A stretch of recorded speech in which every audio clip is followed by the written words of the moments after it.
Ang kwentong ito ay hango sa totoong buhay. Mula ito sa isa nating kabayan na itago na lang natin sa pangalang Renato. Taong 1973, probinsya ng Davao del Sur. Ito po ang hinahanap niyong puntod. Sa katunayan, matagal na panahon nang hindi binibisita ng kaanak. Kayo pa lang sa nakalipas na mga taon. Kaano-ano niyo po bang yumao? Tanong ng sepulturero matapos matunton ang puntod ng isang antingero. Kaanak niya ako. Meron akong karapatan para tignan ng labi, hindi ba? Ay oo naman po, sandali. Kukuha lang ako ng maga. Hindi na. Ako nang bahala rito. Bumalik ka na lamang sa naudlot mong gawain. Inusalan ni Renato ng dasal ang sepulturero dahilan para mapasunod. Marahan itong tumango. Dahan-dahang naglakad pabalik sa bukana ng sementeryo bago simulan ang paghukay ng puntod. Siniguro munang walang ibang tao sa paligid. Gamit ang maliit na bareta, nagawang buksan ang marupok na kabaong. Bumungad sa harapan ng bangkay ng tao na sa kabila ng maraming taong pagkalibing, buo pa rin at hindi naaagnas. Kagad hinanap sa katawan ng pakay. Mula sa bulsa nakuha ang isang medalyon. Kinuha na rin ang mga hawak na libreta, maging ang mga nakatuping papel. Hinalungkat ang mga pabaong gamit sa panan. Nang wala nang makitang mahalagang bagay, ibinalik sa ayos ang kabaong. Tinabunan muli ng lupa. Iniwan ito na parang hindi ginalaw. Pagdating ng tahanan, sinuri ni Renato ang mga nakuha. Maliban sa medalyon, itinapon ang iba dahil hindi mapakinabangan. Kasama na ang libreta at mga tinuping papel na sinulatan ng mga orasyon at dasal. Maingat itong inilibing, hindi pwedeng makita ng kung sino, sa kadahilan ng aral sa kaliwa ang nakapaloob. Ako naawa sa'yo eh. Wala na si Tatay Oreo, pero patuloy ka pa rin sa paninilbihan sa kanya. Hindi mo ba naisip na maghanap ng ibang pagbabalingan ng pansin? Maraming oportunidad sa labas sa sigurong gaganda ang buhay mo. Hindi yung ganito. Napakahirap mahanap ng nasa listahang iniwan ni Tatang. Namamay nga sa kabilang buhay ang ama mo. Kaya pwede ba, wag na nating banggitin sa walang kabuluhang bagay. Renato, bata ka pa. Marami pang magagawa sa buhay. May kakilala ako sa Dubai oh. Naghahanap ng karagdagang trabahador. Pwede kitang irekomenda. Huwag kang makontento sa ganito, wala kang mararating. Pinili ko ang ganitong buhay, kaya paninindigan hanggang dulo. May marating man o wala, basta may sa katuparan ko ang hiling ni Maestro. Bahala ka nga dyan. Maraming oportunidad eh. Sayang lang kasi nakatutok yung atensyon mo sa pagiging antingero. Basta kung sakaling magbagong isip mo, magsabi ka lang sa akin. Si Toto ang nag-iisang anak ni Tatang Oreo. Maestro at tumubog kay Renato sa mundo ng lihim na karunungan. Kumpara sa kanya, malayo ang interes nito sa tungkuling ginagampanan ng ama. Gusto sana ng yumao na ito ang sumunod sa yapak. Kaso nga lang sa ibang bagay nakatuon ang pansin. Sa kanya na lamang ibinuhos ng maestro ang pagtuturo hanggang sa naging ganap na antingero. Mula sa dasal, orasyon, hanggang sa pakikipaglaban, pisikal man o sa pamamaraang espiritual, natutunan ni Renato sa loob lamang ng maiksing panahon. Pagkatapos ng pagsasanay, isinalang kagad ng maestro sa laban kontra sa engkanto. Ang unang pagkapanalo ang nag-udyok na pagbutihin pa ang kakayahan upang magawang harapin ang susunod na laban. Hindi naman pinabayaan ni Tatang Oreo, palaging nakagabay sa bawat oras. Subalit humantong sa punto, binawian ng buhay ang matanda. Hindi dahil sa katandaan, kung hindi sa matinding laban na kinasangkutan. Dalawang lahi ng engkanto ang sabayang nakalaban. Hindi iyon inasahan dahil sa pagkakalam. Angkan lamang ng duwende ang makakarap. Pero nakaabang na pala ang hukbo ng mga tikbalang. Nagkaisa ang panig ng mga elemento na labanan ang antingero. Pabor kay Tatang Oryo nung una. Pero sa pagdaan ng mga sandali, hindi kinaya ang sanib puwersa ng duwende at tikbalang. Hindi nakasaklolo si Renato dahil may misyon sa kabilang bayan. Naabutan na lamang ang matanda na nag-iingalo. Tama lang na masabi ang kailingan bago malagutan ng hininga. Magmula ng araw na yon, sinimulan ni Renato ang paglalakbay sa iba't ibang bahagi ng lugar para hanapin ang puntod ng mga antingerong nasa listahan. Ang layunin nito, bawiin ang medalyon na tangan sa kadailanang umanib sa kaliwa. Ang mga taong ito, mag-aaral ng ama ni Tatang Oryo. Sa ngayon, isa na lamang ang kulang, ang antingerong nagmula sa bayan ng Davao del Sur. Ang taong napapabalita na pumatay ng kapwa antingero. Bago lumubog ang araw na ganda si Renato sa pag-alis. Nakarating sa Davao del Sur, dakong madaling araw. Tulog pa ang mga tao sa sandaling ito, kung kaya't sinamantala ang pagkakataon na galugarin ang sementeryo ng Panakan. Tinignan ng bawat lapidang nadadaanan. Inilawan ng dalang debateryang flashlight. Naglabas na rin ng patalim upang putulin ng maliit na sangat halamang tumatakip. 2 beses nagpabalik-balik si Renato pero hindi nakita ang hinahanap. Tumigil na lamang nang mapansin ang 2 sepulturerong nakamasid. Sa pagiging tutok sa paghahanap, hindi na malayang may nakapansin nang lampasan siya ng mga ito. Nilisan ni Renato ang lugar. Sa paglalakad, nakarating sa barangay ng Kalinan. Sumikat na ang araw ng mga sandaling iyon. Huminto siya sa may sapa at pansamantalang nagpahinga. Malawak ang ilog. Mababaw lang ang tubig. Banayad ang agos. Maraming naglalaki ang bato na nagsisilbing tulay ng mga dumaraan. Maliban dito, agaw pansin ang naglalakihang kahoy sa bawat tabi. Hindi man gamitan ng orasyon, malinaw na nakita ang mga elementong nakatira. Nararamdaman ni Renato. Iba't ibang presensya ng mga engkanto. May mabubuti, pero meron ding masasama.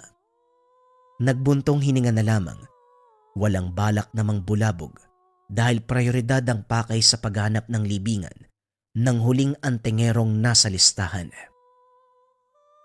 Makalipas ang ilang sandaling pagpapahinga, nagsimulang maglakad si Renato. Sa puntong ito, planong maghanap ng pansamantalang matutuluyan. Sakto namang nadaanan ang nag-iisang bahay sa unahan. Kagad siyang sinalubong ng isang paslit na abutang naglalaro sa bakuran. Tinawag ng bata ang ama. Sinabing meron silang bisita. Magandang umaga po sa inyo. Ako si Antonio. Anong maitutulong ko? Pinapasok ang anak sa loob ng tahanan. Naramdaman ni Renato ang takot kay Mang Antonio. Kagad siyang nagpakilala upang hindi ito kabahan. Ako po si Renato, dayo sa lugar nyo. Nagbabaka sakaling makahanap ng pansamantalang matutuluyan. Mga ilang araw lang naman po. Baka meron kayong bakanteng kwarto. Babayaran ko naman po kayo sa makatarungang halaga. Sabihin nyo lang po kung magkano. Nagdadalawang isip nung una ang matanda. Pero kalaunan ay pumayag din nang abutan ng mamahaling alahas. Nakuha ito ni Renato sa nahukay na bangkay noong nakaraang buwan. Dinadala niya ang mga ganitong bagay para gamitin sa mga taong papakiusapan. Kung tutusin, pwedeng bumalik ng sentro para doon mangupahan. Pero mas gusto ni Renato ang tahimik na lugar. Sa kadailanang umiiwas na makilala ng mga tao sa pagnanais na manatiling misteryoso sa bawat bayang pinupuntahan. Pagkatapos maayos ang mga gamit sa maliit na silid, Lumabas siya upang makausap si Mang Antonio. Nabutan niya itong naghahanda ng agahan sa lamesa. Pagpasensyaan mo na kung ito lang ang may hahanda ko. Hindi kasi sapat yung kinikita ko para makabili ng pagkaing masarap eh. Nga pala, ano bang pakay mo? Bakit dito ka sa liblib na lugar na ganap ng matutuluyan? Marami naman doon sa mismong lungsod, malapit sa mga pamilihan. Inasahan na ni Renato ang maraming tanong. Normal lang para sa katulad ng matanda na manibago sa kagaya niyang dayo. Kasi may gagawin lang po. Ilang araw lang naman ang itatagal ko. Wika ni Renato. Upang hindi na ito magtanong, inusala ng orasyon. Dahan-dahang nabura sa isip ng matanda ang pagiging dayo niya sa lugar.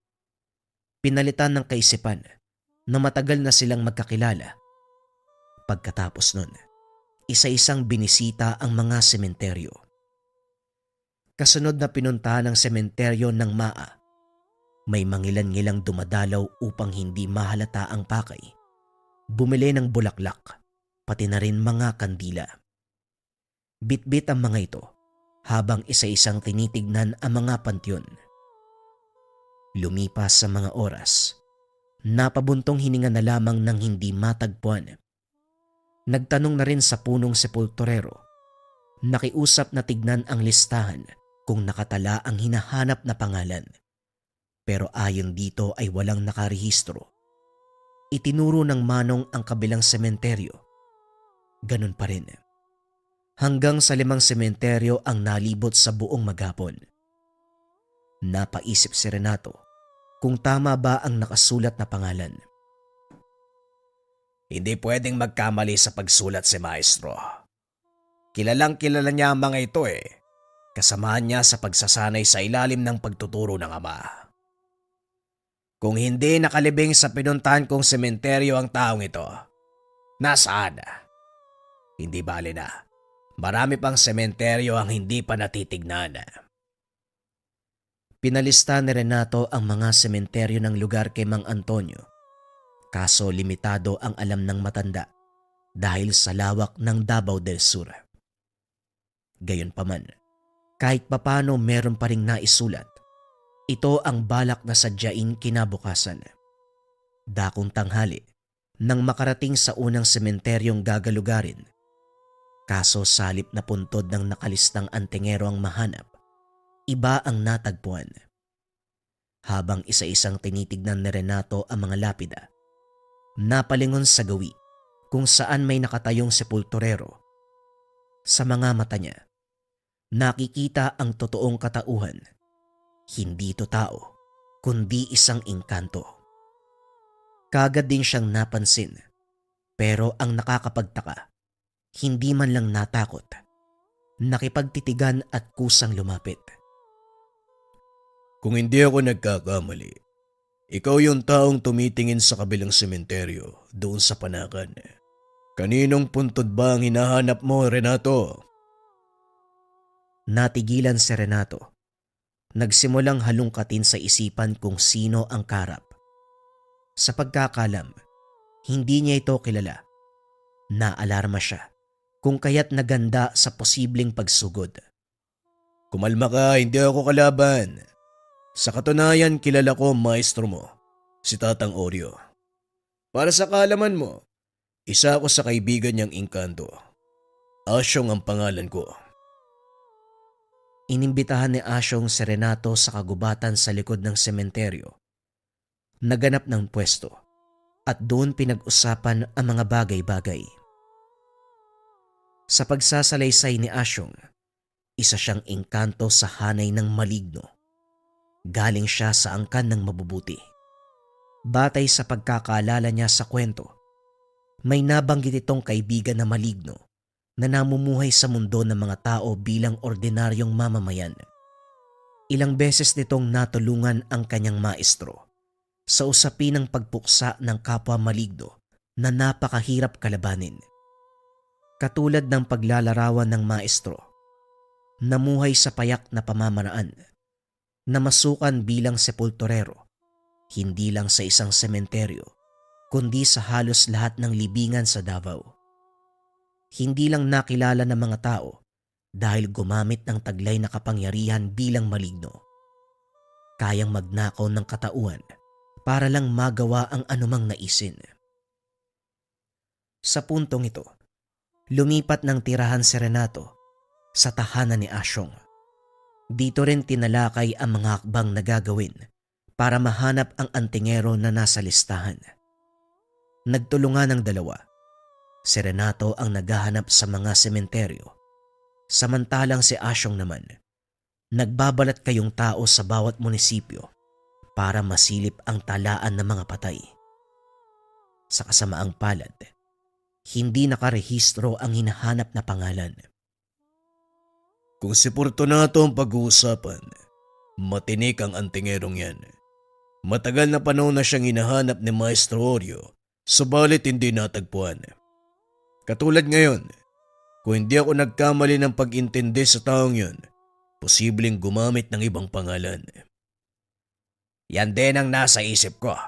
Pero paano natin malalaman kung ano ang pangalan ng ginamit niya? Kung alam ko lang eksaktong tirahan, pupuntahan ko para magkaalaman. Kung yan ang nais mo, matutulungan kita. Pero kailangan ko ng kaunting panahon para maisagawa mahakbang sa paghahanap ng tahanan ng antingero. Lumipas sa mga araw, natunto ni Renato ang tahanan ni Fortunato. Siya lang mag-isa ang nagpunta dahil bumalik sa kabilang mundo si Asyong. Nabutan niya sa lumang bahay ang isang ginang. Sa pagkakahula ay anak ng antingero. Magandang araw po sa inyo. Hinahanap ko po si Fortunato Bayani. Ang sabi ng napagtanungan ko dito ang bahay niya. Pwede bang malaman kung nasaan? Ano bang sadya mo kay tatay? Kung magpapagamot ka, pumasok ka. Nasa kabilang bahay siya. Maghintay ka rito, tatawagin ko. Nagtaka si Renato sa kilos ng ginang dahil sa halip na lumabas ay pumasok ng kwarto. Hindi nagtagal. Napansin ang kakaibang ihip ng hangin. Ilang sandali pa, namalayan ang dahan-dahang pag-ikot ng paningin. Nang makilala ang ataking ito, kagad kinontra. Pinigilan ng ginang. Kung hindi siya nakailag, matataga sana sa ulo. Kumalma lang ho kayo. Wala akong balak na manakit lalo pat babae ka at isang matanda. May tatanong ako. Sagot nyo lang ang kailangan. Saan nakalibing ang katawan ng yumaong antingero? Kahit gaano pa kahigpit ang pagkakatali ni Renato, hindi sumagot ang ginang. Labag man sa kalooban ang manakit ng nakakatanda. Napilitan siyang sikmuraan ito, kaso nga lang ayaw pa rin magsalita. Ang ginawa niya, tinipon ang mga kagamitan sa kwarto, mga aral at gamit ng kaliwa at saka sinunog.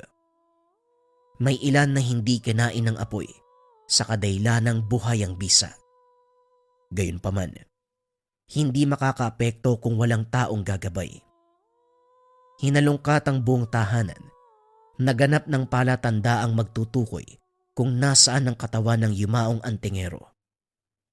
Kahit ang medalyon ay hindi magilap dahil walang makuhang impormasyon. Nilapatan ng orasyon ng ginang. Isipan ang hinalungkat, kaso nga lang wala pa ring alam. Binura ang alaala ng kanilang pagharap. Pasensya ka na kung hindi kita nasamahan. Kumusta ang lakad mo, Renato? Walang napala. Natunton ko ang tahanan pero walang kasagutan doon. Pati ang anak, hindi alam kung saan nakalibing ang bangkay ng sariling ama. Kung ganon, baka walang mahanap kasi hindi nakalibing. Paano kung nagkamali si Maestro? Posibleng buhay si Fortunato.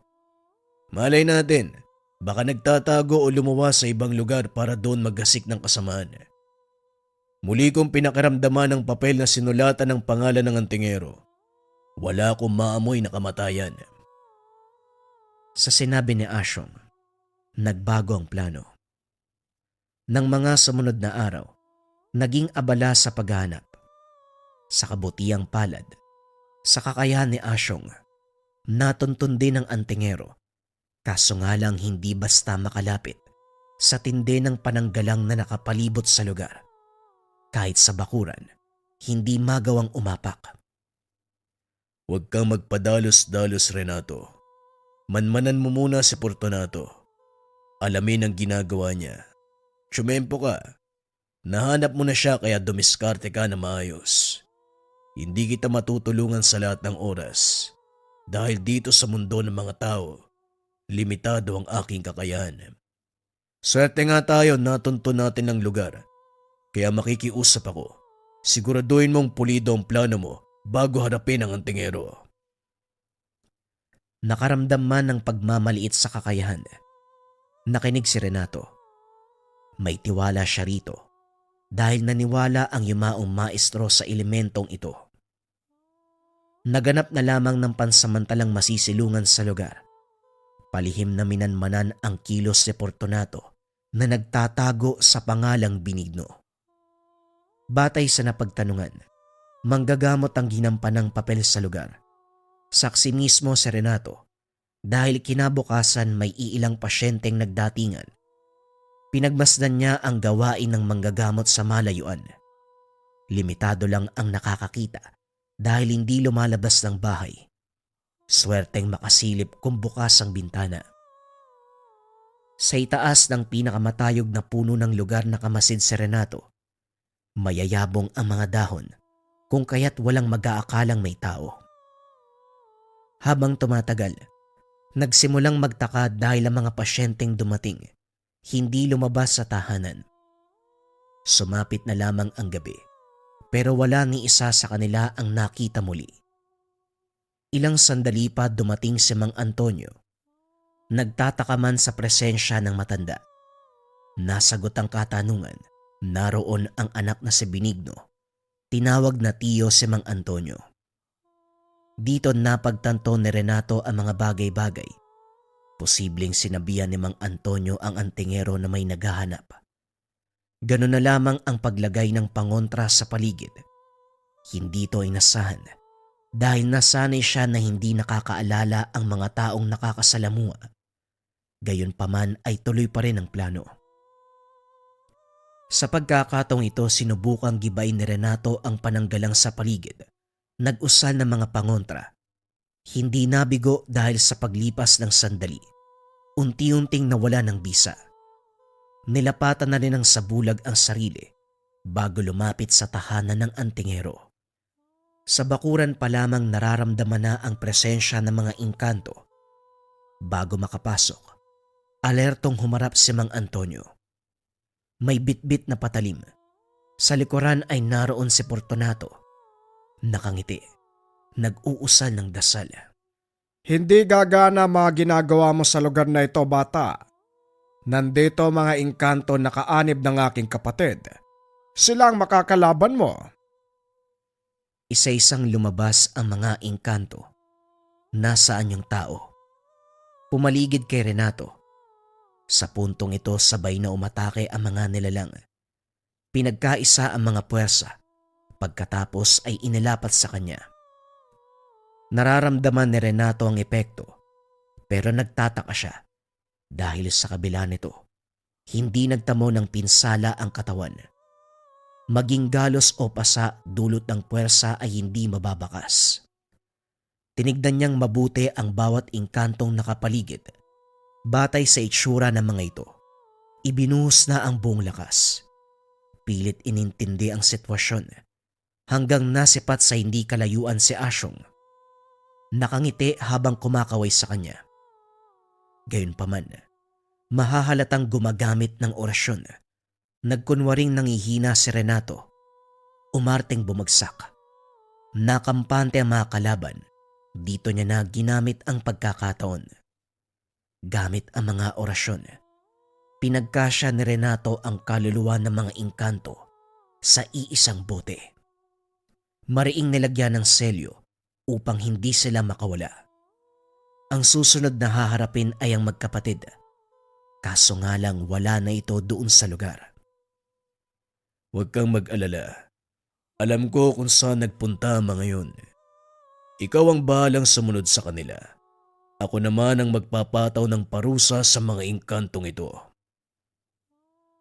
Pagkatapos maituro ni Asyong ang lugar na pinuntahan ng magkapatid, kaagad na siyang lumakad. Nakarating sa bahaging timog kung saan may maliit na sityo, napapalibutan ng makapal na kagubatan. Nang pasadahan ng tingin ang naglalakiyang mga puno, hindi nakaligtas ang presensya ng mga engkanto. Naunawaan ni Renato kung bakit sa ganitong klase ng lugar piniling magpunta ni Fortunato. Mangilan-ngilan ang tahanan sa paligid. Hinawakan ni Renato ang tangang medalyon. Nagkarga ng sabulag. Hindi nagtagal tumambad ang presensya ni Fortunato. Pagbukas ng pintuan, bumungad ang aktong pagtaga ni Mang Antonio. Sumugod ng sumugod hanggang sa nagpalitan ng lakas. Mang Antonio, parang hindi tayo magkakilala. Minsan mo na akong tinanggap sa iyong tahanan. Alang-alang sana sa pagsasama natin ngayon. Kilalanin mo ko bilang kaibigan. Hindi ikaw ang sadya ko. Wala akong kinikilalang kaibigan, lalo na kung kalaban ni Fortunato. Walang kapatid na kayang ipagkalulo ang sariling kapatid. Kung gusto mo siyang makaharap, dadaan ka muna sa akin. May tangan ka. Sige, gamitin mo. Pinaunlakan ni Renato ang kagustuhan ng matanda. Tinatansya ang galaw at kakayahan. Nang mapagtanto na wala naman itong anumang tangan o proteksyon, hindi siya gumamit ng anumang dasal. Mano-manong hinarap hanggang sa ito mismo ang sumuko matapos magtamo ng sugat sa iba't ibang bahagi ng katawan. Naghihingalong sumandal sa pader ng tahanan. Hindi maintindihan ni Renato ang nangyari kay Mang Antonio. Kung tutuusin, kamaulang ang ginamit. Sa mukha tinatamaan, kaya ganun ang pagtataka nang mapansin ang malubang sugat sa tagiliran. Hindi nagtagal nalagutan ng hininga. Sa puntong ito ay lumabas si Fortunato. Walang iya. Walang yang kapatid. Nangako pa na poprotektahan ako sa lahat ng bagay, pero hindi kayang panindigan. Wika ni Fortunato. Lumapit sa kapatid. Inapakan pa ang kamay. Wala ka talagang puso. Wala kang kaluluwa. Wala kang pakialam sa lahat ng ginagawa ko. Sino ka? Anong ginagawa mo dito? May mga bagay lang akong gustong kunin. Nilapastangan mo ang medalyon na ipinagkalob sa'yo ni Maestro. Ginamit sa kasamaan sa halip na kabutihan. Kung ayaw mong maistorbo, isuko mo sa akin ang medalyon. Natigilan si Fortunato. Napaisip. Kalaunan napagtanto ang sinabi ni Renato. Ikaw pala ang naririnig kong mag-aral ni Oreo. Ang pinagbili na ng misyon kung saan hanapin ang libingan ng kapwa mag-aral para bawiin ang medalyon na ipinagkalob ni Maestro Uldarico. Kaya pala nitong nakaraang buwan, nabalitaan ko na merong naghahalongkat sa mga kabaong. Tatapating kita, bata. Ibalik ko man sa iyo ang medalyon, hindi mo na ito mapapakinabangan dahil matagal nang walang bisa. Talagang mawawalan ng bisa, lalo na kung nararamdaman ito na nagpalit ng paniniwala ang nagtatangan. Maayos ang buhay mo bilang alagad ng lihim na karunungan, pero nagpadala ka sa tukso ng kasamaan. Umanib ka pa. Ikaw na rin ang nagsabi na hindi na mapapakinabangan. Kaya ano pang pumipigil sa iyo para isuko sa akin? Sa ikalawang pagkakataon natahimik si Fortunato. Sa isip nito, alam niyang hindi madaling mapasunod si Renato. Sinubukan pang usalan ng dasal, kaso nga lang hindi tumatalab. Huwag mo na akong subukan linlangin gamit ang dasal. Hindi mo mababali ang bisa ng aking tangan. Nabanggit sa akin ni Maestro na ikaw ang palagi niyang nakakatunggali sa pagsasanay. Gusto mong higitan ang kakayahan ng medalyon niya, pero hindi magawa dahil nilamon ka ng kasamaan. Hindi na ako magtataka kung bakit ka bumaling sa maling gawain. Gusto mong nasa itaas, bagay na hindi mo kayang abutin dahil sa ugaling meron ka. Wala kang karapatan na magsalita ng ganyan. Marami ka lang narinig. Pero ni Katiting ay wala kang alam sa pinagdaanan ko. Tama ang naging desisyon ko dahil magmula nang inaral ko ang kaliwa, natamas ako mga bagay na hindi kayang ibigay ng pulpul na maestro. Malamang mararanasan mo mga bagay na inaasama dahil masama ang budi mo. Walang ibang layon kundi linlangin ang taong kulang sa paniniwala. Ang katulad mong sakim sa kapangyarihan, ikaw ang paboritong paglaruan ng kasamaan. Nagpauto ka naman. Tignan mo, mukha kang demonyo kahit nasaan yung tao. Napukaw ang galit ng matanda. Naglabas ng patalim. Mararamdaman ang lakas nito. Patuloy na umatake ang matanda. Nang mapagod si Renato sa ganitong sitwasyon, siya naman ang sumugod. Nagawang mabawi ang hawak na patalim. Walang pagdadalawang isip na itinarak sa katawan nito.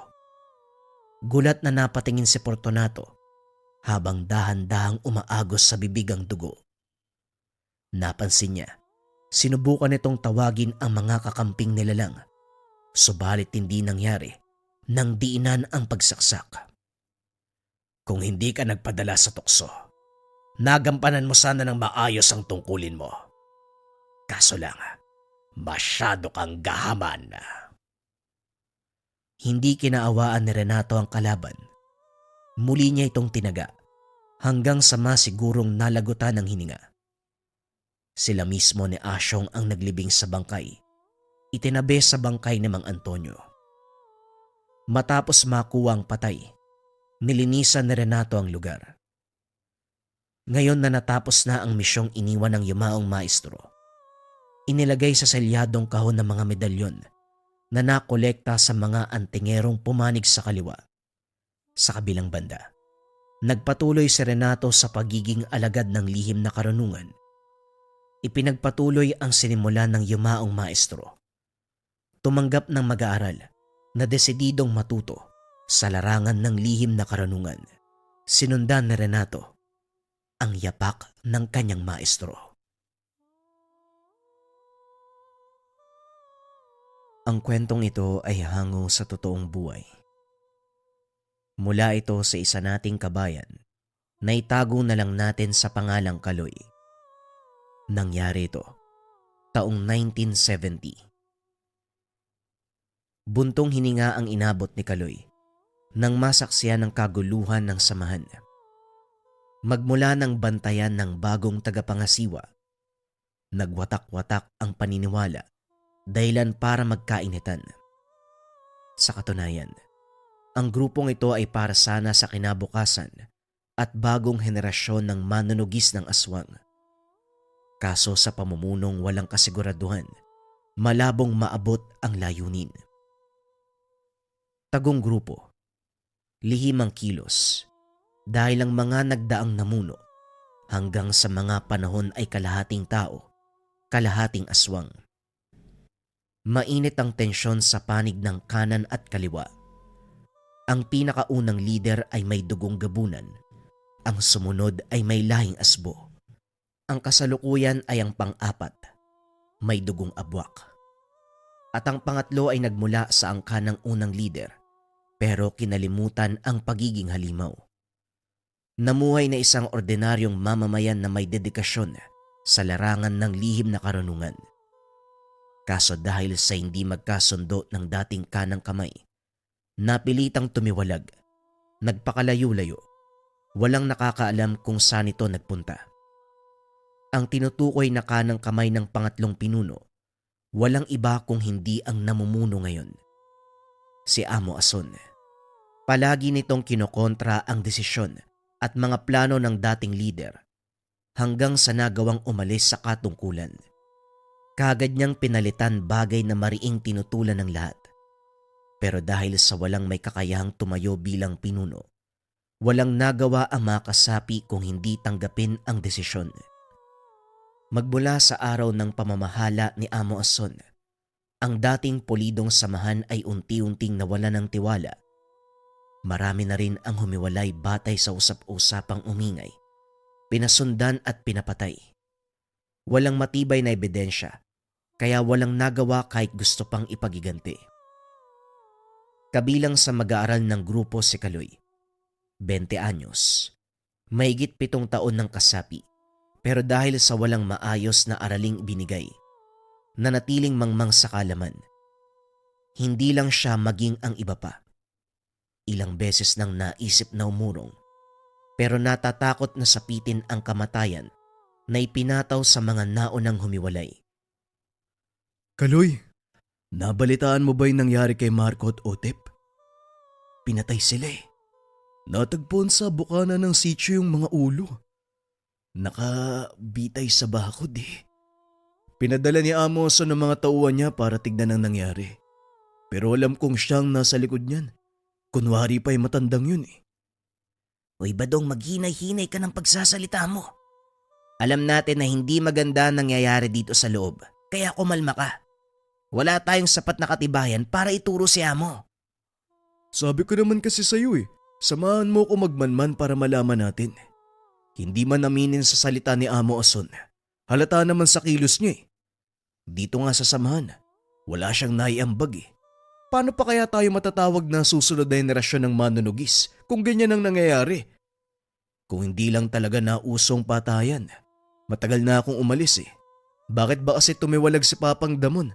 Ang ayos ng pamamalakad niya nung araw eh. Napabuntong hininga si Kaloy nang marinig ang pangalan ng dating hinahangaan. Ito ang dahilan kung bakit siya pumasok sa samahan.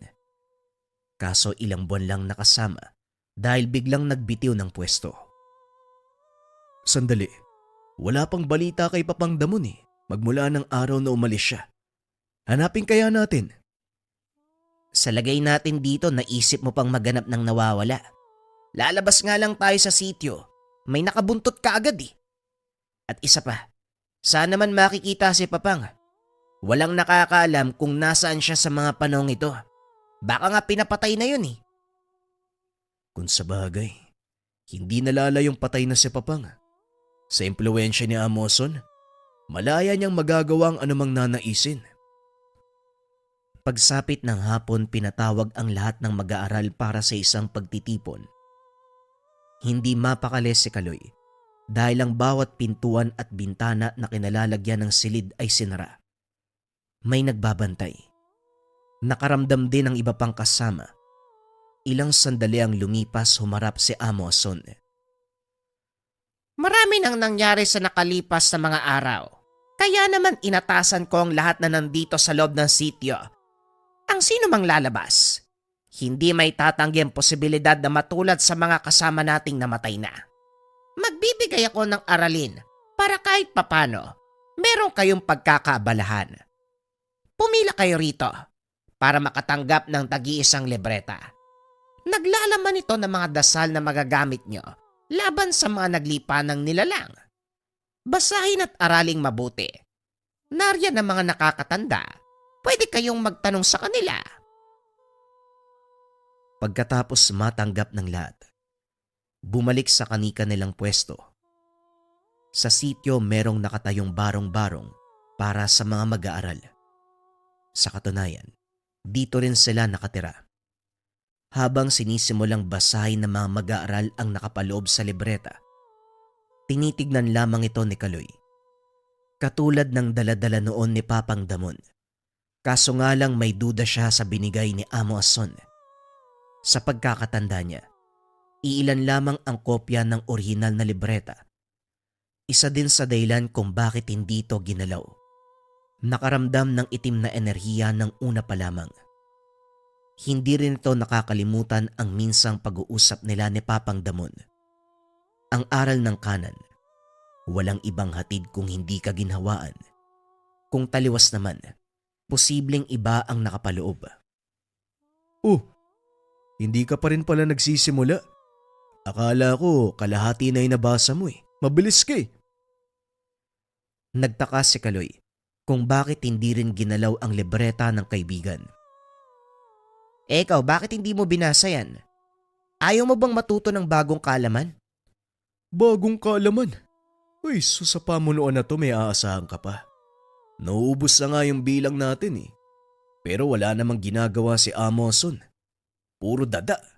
Ang lakas ng loob na ibaling sa iba yung isipan natin para hindi mapagtuunan ng pansin yung ginagawa niya. O kalmahan mo lang. Naalala mo ba yung sinabi ni Papang Damon? Mangilan-ngilan lang ang kopya ng original pero tignan mo. Umabot sa napakaraming kopya yung pinamigay. Paano sila nakakuha ng ganyang karami? Yan nga rin ang iniisip ko. Sa kalagayan ng samahan natin at sa layo ng kabiasnan, imposibleng makapagpagawa ng maraming kopya. Pero malay natin, nagawa ng paraan kaso ibang libreta ang pinagkopyahan. Siguradong may masamang epekto yan sa atin. Kagad naunawaan ni Kaloy ang pinapaywatig ng kaibigan. Binuklat ang libreta para magkunwaring nagbabasa. Nang makitang paparating ang isa sa mga tauhan ni Amo Ason, iniiwas ang tingin sa mga letra sa libro. Kahit nasusulyapan ng mga ito, nararamdaman ang kakaibang epekto. Habang tumatagal may napapansing bulong-bulungan kahit tahimik ang paligid. Sinundan ito ng paglitaw ng maitim na hamog. Naging mabilis ang binata. Isinara ang nakabuklat na libreta. Nawala ang mga ito, pero nilapitan siya ng bantay. Kaloy, kapag hindi natapos basahin hanggang huling pahina, bawal isara. Bumalik ka sa pagbabasa simula umpisa. Ikaw rin ba dong umayos ka kung saan-saan tumitingin yung mata mo? Wika ni Mang Bernard. Kanang kamay ni Amo Ason. Nakakataas sa hanay ng mga maestro. Nakatanggap sila ng tagi-isang palo mula dito. Ibinalik ng binata ang tingin sa libreta.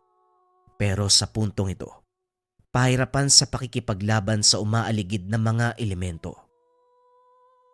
Nagtaka si Kaloy dahil kalmado ang ibang kasama. Tutok na tutok sa pagbabasa. Napaisip na rin kung siya lang ba ang ginugulo ng mga bulong at hamog. Tinignan niya si Badong, pero hindi sigurado dahil nakatalikod sa kanya. Nang umalis na si Mang Bernard at ang mga kasama, kagad binitawan ang libreta. Isa-isang nilapitan ang kapwa mag-aaral. Hindi maintindihan dahil bagyang namumula ang mga mata. Blanko ang tingin na parang walang alam sa nangyayari. Nilapitan niya si Badong. Natauhan ng yugyugin sa balikat. Maging ito, itinapon sa sahig ang hawak na libreta. Pare, nakikita mo rin ba yung nakikita ko? Naramdaman mo rin ba? May bulong, may hamog. Bakit ganun? Oo pare, pero kailangan nating malaman ang nangyayari sa kamag-aral natin. Tignan mo, wala sila sa wisyo. Natigilan ng dalawa habang pinasadahan ng tingin ang mga kasama. Ilang oras pa lang ang lumipas pero nabago ang katauhan ng mga ito. Naging mabagal ang pagbuklat ng mga pahina para bang binabasang maigi ang bawat salitang nakaprinta. Umabot sa pinakahuli at ang kinagulat. Sabay-sabay na nagsara ng libreta ang lahat. Hinawakan nitong maigi na maging sa pagtulog ay hindi hihiwalay. Paglipas ng araw, lalong lumala ang sitwasyon ng samahan. Hindi lang pagbabago ng kapwa kamag-aral, maging ang pamamalakad ni Amo Ason. Kung dati pwedeng kainin ang anumang gustuin, ngayon ay aasa na lamang sa binibigay. Maging sa inumin, may hinahalong kung ano. Bantay sarado, hindi makakalabas ng sityo. Kung aalis man ay merong sasama sa kanila. Isang gabi, habang tulog ang karamihan, nagtipon ang mga nakakatanda. Napansin ito ni Kaloy dahil pinag-usapan ng mga nagbabantay sa kanilang barong-barong.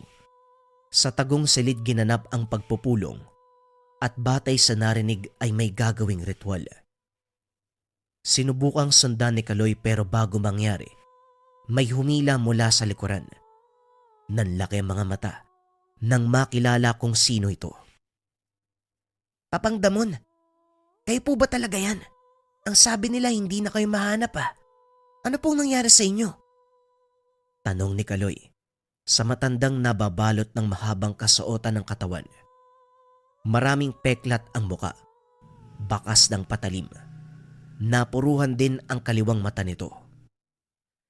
Isang pagkakamali ang pamumuno ni Amo Ason. Nabalitaan ko nangyayari dito.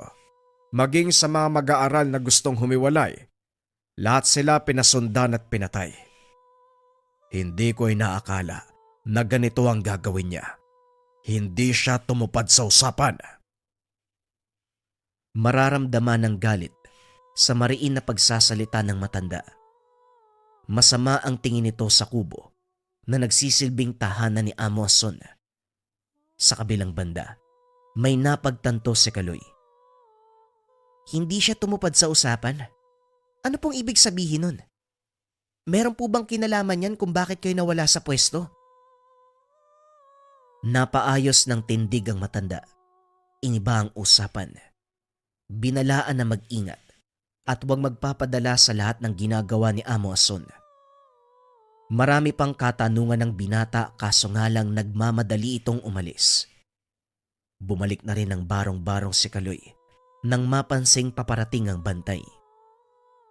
Kinabukasan nagulat ang binata sa nasaksihan habang tinitignan ang mga kamag-aral. Paulit-ulit na binabasa ang libreta, magkakasabay ang bawat kilos, mula sa galaw ng bibig hanggang sa paglipat ng pahina. Habang nakikiramdam, naging maingat sa mga bantay. Nagkunwaring nagbabasa, sinasabayan ang galaw ng kasama. Ganon din ang ginawa ng kaibigang si Badong. Nang makakuha ng pagkakataon, sinubukang gisingin ang mga kamag-aral. Kaso nga lang tuluyan silang nilamon. Gayon pa man hindi tumigil ang dalawa. Isa-isang sinubukang ibalik sa ulirat ang kapwa mag-aaral hanggang sa may isang nagising. Kaso nga lang walang ideya na may kaakibat na panganib. Napansin ng nagbabantay, pinatawag at ang sunod na nabalitaan, nawawala na ang kamag-aral. Lalong lumakas ang pagdududa nila Kaloy at Badong. Hindi sila naniniwala na bastang nawala ang lalaki. Narinig nila mismo na pinatawag ni Mang Bernard. Hindi tumagal ang ilang oras. Ibinalita sa lahat ang pagkawala. Pare, sumali ako sa grupo na to. Sa layunin na mamuksa ng kasamaan. Pero parang baliktad ang mangyayari. Parang nilalahian tayo. Nilalahian? Paano mo nasabi? Pare, alam mo ang lahi ni Amo Ason. Kalahating abwak, kalahating aswang. Hindi naman tayo tinuturuan ng ganyang aral eh. Pati yung pagkain natin, iba na ang nangyayari. Tignan mo yung nangyari sa mga kasama. Swerte lang tayong dalawa eh. Napansin natin kagad na merong mali. Pero hanggang kailan? Hindi magtatagal, mapapasailalim tayo sa kapangyarihan ng Amo Ason na yan. Hindi nga imposible na niyayanggaw niya ang lahat na nandito. Naiintindihan ko ang punto mo, Badong. Paano kung humingi tayo ng tulong kay Papang Damon? Nakita ko siya kagabi. Nakausap ko pa nga eh. Ano ka mo? Tinamaan ka ba ng epekto ng libreta? Parang lumilipad yung utak mo eh. Sige nga, paano mong nakausap si Papang Damon? Hindi nga daw yan mahanap eh. Hindi mahanap dahil ayaw magpahanap. Badong, sa tingin ko, may kasunduan sa pagitan ng dalawang lider eh. Narinig ko mismo kay Papang na hindi raw sumunod sa usapan si Amo Ason. May bago tayong dapat alamin para maintindihan yung kaganapan dito. Nagkaisa ang dalawa sa pagpaplano. Kaso nga lang nahirapan dahil maraming nagbabantay. Sarado ang bukana ng sityo. Kahit iilan lang ang dumaraan, kinikilatis ng mga nakabantay. Mahigpit ding ipinagbabawal ang paglabas ng kasapi ng samahan, lalong-lalo na ang mag-aaral. Sa pagpapatuloy ng kaganapan sa loob, napapadalas ang sekretong pagpupulong ng mga nakakatanda. Kasabay nito ang biglaang pagbangon ng mga mag-aaral. Bubuklatin ang libreta para lamang magbasa. May titingin sa barong-barong upang alamin kung sumusunod ang lahat. Kaya naman nahirapan sila Kaloy at Balong. Patuloy silang nagkunwari. Ibang orasyon ang kinakarga sa kanilang katawan. Kahit dahan-dahang na itataboy ang negatibong presensya, ramdam ng mga binata ang panghihina. Hinihigop ang kanilang lakas. Habol hininga. Isabay pa dito ang napakahirap na pagpapanggap. Sa muling pagsapit ng gabi, nakatsyempo sina Kaloy at Badong. Nakahanap ng pwesto kung saan makikita ang lihim na ginagawa ng pamunuan. Nakapasok sa tagong silid bago pa magsimula ang pagpupulong nila Amo Ason. Matyagang nag-antay ang dalawa. Hindi nagtagal nagdatingan ang mga ito. Walang anumang makikitang kagamitan sa paligid, maliban na lang sa mahabang mesa at mga bandehadong nakatakip. Nang makaupo sa kani-kanilang pwesto, binuksan ito. Bumungad ang pera-perasong parte ng tao. Umalingasaw ang napakabawang amoy. Gumawa ng kaunting ritual ang mga ito bago sinimulan ang pagkain. Pagkatapos ay may gumalaw sa ilalim ng lupa. Kalaunan bumungad ang mga bayawak. Sa isang iglap, nag-anyong tao ang mga ito. Kilala ng mga binata dahil tauhan nito ni Amo Ason. Mabuti naman bumalik na kayo rito. Magaling ang ginawa nyo. Ganun dapat ang mangyari sa mga kasapi na nagbabalak umalis sa ating grupo. Sila ang kinabukasan. Pagkatapos ubusin ng damo na yon ng ating angkan, panahon na para magparami. Sa ngayon, Amo, matagumpay ang ginagawa nating plano. Nasasakop na ang kamalayan ng ating mga kasapi. Pero meron tayong kaunting problema. Si Kaloy at Badong, parang natutunogan ang ginagawa natin. Nagawa nilang makontra sa simpleng dasal ang libreta. Nang marinig ng pinuno ang sinabi ni Mang Bernard, walang pasabing ginawaran ng suntok. Anong sinasabi mo? Di ba dapat ikaw ang nagbabantay? Paano nakontra? Yung mga bata na yon, lalong-lalo na si Kaloy. Minsan ang nakausap si Papang Damo noong araw. Malay natin may tinuro sa kanya. Anong malay natin? Ayusin mo yan, Bernard. Magtatagumpay na tayo. Ayokong pumalpak. Hanapin ang mga batang yon. Kung sakaling magmatigas, patayin nyo. Sa puntong ito, hindi na inintay ni Kaloy at Badong na matapos ang usapan. Nagmamadaling umalis sa pinagtataguan. Sa kabutiang palad walang nakapansin. Pero ngayong bistado, hindi maiwasang mangamba ng dalawa. Sa kabilang banda, si Papang Damon na nakamanman lang sa malapitan, kagad tumulong. Dinala sa tinutuloyang kuweba sa kabundukan. Masyadong masukal ang bahaging iyon, kaya hindi mahanap ang dating pinuno. Walang ibang makakakita sa paligid. Papang, akala ko talaga patay na kayo eh. Ilang taon na nakalipas. Ang sabi ni Amo Ason, hindi daw kayo mahanap. Ano po ba talaga ang nangyari? Ayos yung sama no ikaw yung namumuno eh. Kaso bigla ka nawala. Ngayong nandito na kayo, wala na akong pagpipilian kung hindi sabihin sa inyo ang katotohanan. Hindi lang ito alitan sa pamamalakad, kundi sa banta ni Amo Ason sa mga mag-aaral. Lingid sa kalaman ng lahat, ilang beses nang nagbuno ang dalawa. Hindi lang sa labang pisikal, kundi maging sa espiritual. Pantay ang lakas, kung kaya't walang natatalo, wala ding nananalo. Napilitan lang bumigay si Papang nang punterihin ni Ason ang mga bata. Palihim nitong inutusan ang mga kalahing abwak. Binibiktima ang mag-aaral, maging ang iilan sa pamilya. Nung una nilalabanan, pero habang tumatagal naipit sa sitwasyon na naging dahilan para ibigay ang pwesto. Bago umalis ng sityo si Papang Damon, nagkasundo sila ni Amo Ason na hindi gagalawin ng mga bata anuman ang mangyari. Nakumbinse sa pangako ng kasalukuyang pinuno, pinanghawakan. Pero nang mabalitaan ng ginawa nito, naisahan siya. Mahirap kalaban si Amo Ason. Kamakailan ko lang din nalaman na galing sa ang kanyang pumapas lang sa mga naunang pinuno. Noong humiwalay ako, hindi ako tinigilan eh. Makailang beses akong sinugod. Palipat-lipat lang ako ng tirahan dahil palagi natutunton at itong mga peklat ko sa katawan na magpapatunay ng kanilang kalupitan. Pero hindi na pwede ang ganito. Babalik ako sa sityo. Harapin ko si Ason.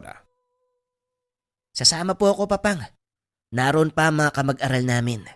Kailangan silang mailigtas. Pinagplanuhan ni Papang Damon ang gagawing hakbang. Tinuruan ng pamamaraan ng dalawang binata, buhay na salita, tamang paghawak ng sandata at kung paanong papatayin ang abwak. Lumipas ang ilang panahon. Naganda na sa paglusob. Hindi pinatagal ang laban. Sa daan palang palapit ng sityo, umatake na ang mga nakaabang na abwak. Nasaan yung bayawak ang mga ito? Masyadong agresibo. Mabilis ang kilos. Inasahan na ito dahil hindi gumamit ng sabulag si Papang Damon. Sinadya upang ipagbigay alam sa kalaban ang kanilang pagdating. Nang mapatay ang lahat ng nakabang sa daan, dumiretso na sa sityo. Papasok pa lang, nakapalibot na ang mga tauhan ni Amoson. Ilang sandali pa, ito na rin mismo ang humarap sa kanila. Buhay ka pa palang hayop ka. Anong pinunta mo dito? Dala mo pa ang 2 taksil na mag-aaral.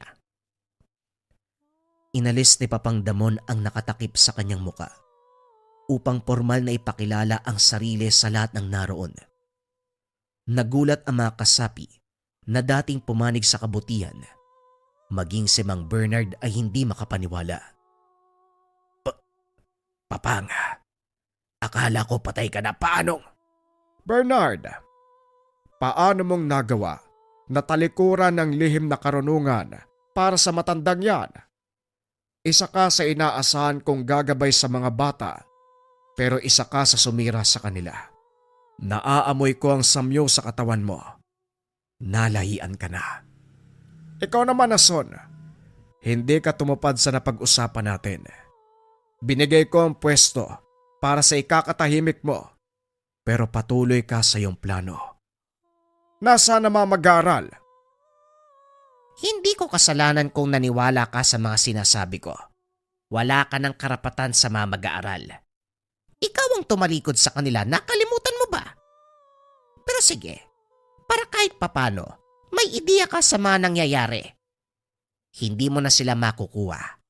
Akin na sila. Sila ang bagong henerasyon ng aming lahi. Wika ni Amoson. Tinuro niya ang mga nakakatanda sa lugar. Lahat ng ito, nabahira na ng pagiging aswang. Ang mga nakakatanda naman nang makita ang dating pinuno, hindi maiwasang sisihin ang mga sarili sa ginawang pagtalikod. Napukaw sa nagawang pagkakamali. Nang mapansin ni Amoson, kagad nag-utos. Ligpitin si Papang. Kaso nga lang hindi umiimik ang mga ito. Dahilan para gamitan ng orasyon. Ilang sandali pa, nagpalit ng anyo bilang abwak.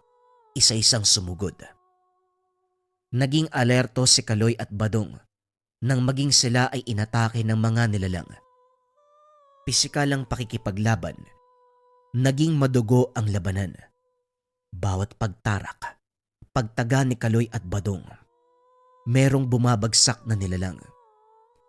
Hindi napansin ng mga ito ang nangyari kay Papang dahil abala sa pakikipaglaban. Magkasabay na pagsugod. Gayunpaman, matagumpay na naubos sa mga ito. Kaloy, hindi ko nakita kung nasan si Papang. Pero unahin muna natin yung paghanap sa ibang mag-aaral. Natunto ng kinalalagyan ng kapwa mag-aaral. Wala sa wisyo ang mga ito. Naging sunod-sunuran. Matapos mailikas sa ligtas na lugar, binalikan si Papang Damon. Naabutang kaharap si Amoson. Ngayon ako ang kakalabanin mo. Alam mo ang istorya ng aking angkan. Ako ang pumatay sa mga dating pinuno? Magmula nang malaman ko ang tungkol dyan, nadagdagan ng dahilan ko para patayin ka. Kung alam ko lang na ganito ang mangyayari, sana naglakas loob na akong patayin ka. Ang pagkakamali ko, nagpadala ko sa emosyon. Pero hindi bale. Hindi pa uli ang lahat. Ang pagkalaban sa akin ay madadagdag sa mga pagkakamali mo sa buhay. Bumunot ng patalim si Papangdamon. Kasunod ang paglabas ng libreta. Napansin nito ang bagyang pag-atras ni Amo Ason. Sa katunayan, ang libretang hawak ang dahilan kung bakit hindi tumatagal ang nakalaban ni Papang. Nakapaloob dito ang libu-libong buhay na salita mula pa sa mga ninuno na kilala bilang mahusay na manunugis. Sandali, paanong napunta sa iyo ang bagay na yan? Kung akala mong naisahan mo ko, ikaw ang mangmang. Peke ang binigay ko sa iyong libreta. O bakit parang natatakot ka? Wala pa akong ginagawa. Huwag kang mag-alala. Papantayan ko lang ang lakas mo para maging patas ang laban. Nagpalit ng anyo si Amo Ason. Nanlilisik ang mga mata. Purong itim ang katawan. Tumulis ang kuko at ngipin. Nang maging ganap, walang pasabing sumugod. Mabilis ang kilos. Walang patawad na makuko. Nangangalmot kagad. May kakayang maglaho. Mapapansin na lang na nakasampa sa likuran at nangangagat. Ramdam ni Papangdamon ang lakas nito. Meron pang mga bulong na pumapasok sa kanyang isipan. Idagdag pa ang samyo ng hangin. Gamit ang libreta, inilapat ito sa mukha ng nilalang. Dito lang humiwalay ang pagkakakagat. Umangil habang papalayo. Hindi hinayaan ni Papangdamon. Sinugod. Pinagsasaksak. Hindi na nakalaban dahil muling idinikit ang libreta sa katawan. Nabutas ang bahagi kung saan inilapat. Libreta ko lang pala ang lulusaw sa iyong hayop ka. Sige, mamatay ka dyan. Matapos ng kaganapan, tuluyang namatay si Amo Ason. Sa paglipas ng mga araw, ang mga mag-aaral na napasa ilalim ng kapangyarihan ni Amo Ason, inasikaso ni Papang. Katuwang nito si Kaloy at Badong. Kalahati na ang proseso para maging ganap na halimaw. Bago sa dating pinuno ang ganitong pamamaraan. Pero ito ang pinagtuunan ng pansin, ang pagsagip sa mga bata. Tinutukang maigi. Hanggang sa pagdaan ng mahabang panahon, bumalik sa wisyo ang lahat. Bumalik na rin sa grupo si Papangdamon. Sa puntong ito, sinigurado na matututunan ng tama ang lahat ng mga aral. Itinuring na kanang kamay si Kaloy at Badong na silang nangunguna sa pagsasanay. Sa paglipas ng mga taon, naging mahusay ang lahat ng mag-aaral, lalong-lalo na si Kaloy at Badong. Isa lamang ang tungkulin kanilang gagampanan. Ipalaganap ang lahat ng aral. Gamitin ang kakayahan upang tumulong sa iba.